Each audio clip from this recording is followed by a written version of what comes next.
আজি আমি কলাইগাঁও যি পৌৰসভা অন্তৰ্গত এলেকাত আছে তাত আমি ছাডেন কিছু ভিজিট কৰোঁ। আমি কিছু তথ্য পাওঁ যে কিছু দোকানত এনেকৈ অবৈধভাৱে সুৰাৰ বিক্ৰী চলি আছে আৰু সেই তথ্যৰ ভিত্তিত আমি এক্সাইজ ডিপাৰ্টমেণ্ট আৰু আমাৰ স্থানীয় পুলিচৰ সহযোগত আহি ইয়াত আমি যেতিয়া অনুসন্ধান চলাওঁ তেতিয়া আমি কিছু বিয়াৰৰ বটল জব্দ কৰিবলৈ সক্ষম হৈছোঁ। বিভাগীয়ভাৱে এইখিনি বস্তু চিজ কৰা হৈছে।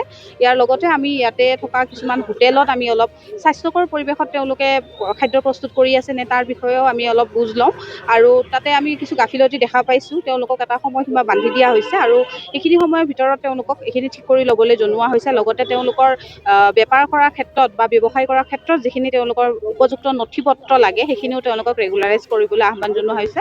আৰু এইটো আমাৰ কলাইগাঁও মিউনিচিপালৰ পৌৰপতি আছে, তেখেতেও এইটোত খুব সুন্দৰভাৱে বা খুব আগভাগ লৈছে তেওঁ। আৰু আমি নিশ্চিতভাৱে কলাইগাঁওখন এখন সুন্দৰ চহৰ হিচাপত গোটেই অসমৰ ভিতৰতে প্ৰতিষ্ঠা কৰিব পাৰিম বুলি আমি আশাবাদী।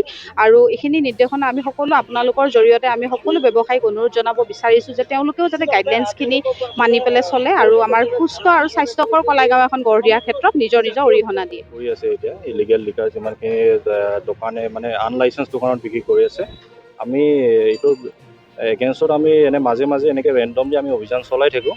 এতিয়া আজি কলাইগাঁওখিনিত আমি কৰি আছোঁ। কিমানখন দোকানত এনেকুৱা ধৰণৰ পাইছে ছাৰ? এতিয়ালৈকে এটা দোকানত পাইছে, বিয়াৰ পোৱা হৈছে, মানে ইলিগেলি বিক্ৰী কৰি থকা। ছাৰ, যিহেতু কিছুমান হোটেলতো আজিকালি কিছুমান অবৈধ ব্যৱসায় চলে, কিন্তু আপোনালোকে তেনেকৈ ইনকুৱাৰী কৰি আছে নেকি? এইকেইটা চলি থাকে আমাৰ অভিযান। আমি পাব্লিককো এইটোৱে আহ্বান কৰোঁ যে আপোনালোকে লাইচেঞ্চ দোকানতে এইবোৰ মানে লিকাৰ কিনিব বা লাইচেঞ্চ অন শ্বপ আছে এইকেইটাতে আপোনালোকে খাদ্যবোৰ গ্ৰহণ কৰিব। ইয়াৰ বাবে কি বিহিত ব্যৱস্থা গ্ৰহণ কৰিছে ছাৰ? আমি তেনেকুৱা ৰেট চলাই থাকোঁ, ৰেট আমাৰ চলি থাকে তেনেকুৱা। যিখিনি আনলাইচেঞ্চ দোকান এইখিনিত আমি ৰেট কৰি কিনে চিজাৰখিনি কৰোঁ। সময়সীমা বান্ধি দিয়া হৈছে নেকি ছাৰ তেওঁলোকক?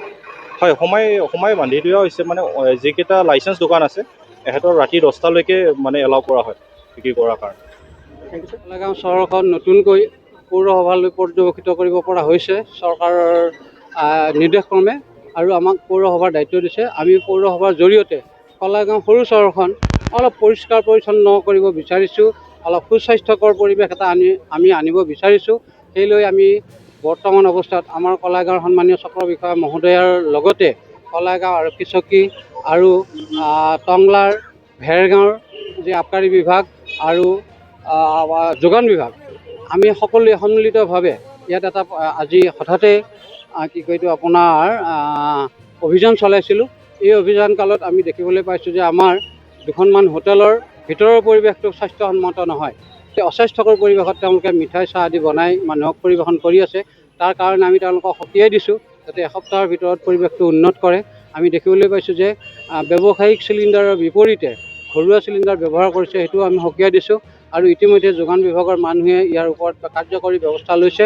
আবকাৰী বিভাগৰ জৰিয়তে আমি দুখনমান সৰু সৰু দোকানত অবৈধভাৱে সুৰা বিক্ৰী কৰাৰ অভিযোগ পাইছিলোঁ, আৰু তাকে আমি আজি চাবলৈ আহিলোঁ। দেখিবলৈ পালোঁ এখন সৰু দোকানত অবৈধভাৱে বিয়েৰ বিক্ৰী কৰি আছে, সেইটো জব্দ কৰা হৈছে। আমি আশা ৰাখিম কলাইগাঁও যাতে অবৈধ সুৰাৰ বিক্ৰী, অস্বাস্থ্যকৰ পৰিৱেশত চাহ হোটেল এইবোৰ নহয়, এটা ভাল পৰিৱেশ আমি ৰচনা কৰিব পাৰোঁ। তাৰ কাৰণে আমি অভিযান চলাই থাকিম, সময়ে সময়ে চলাই থাকিম। আমি ৰাইজৰ সহযোগিতা বিচাৰিছোঁ। আৰক্ষী বিভাগে সহযোগ কৰিছে, আমাৰ চক্ৰ বিষয়া মহোদয়ে সহযোগ কৰিছে, ছাপ্লাই বিভাগে সহযোগ কৰিছে, আবকাৰী বিভাগেও সহযোগ কৰিছে, আৰু আমাৰ কলাইগাঁও জ্যেষ্ঠ নাগৰিক যিসকল সচেতন ব্যক্তি তেওঁলোকেও সহযোগ কৰিছে।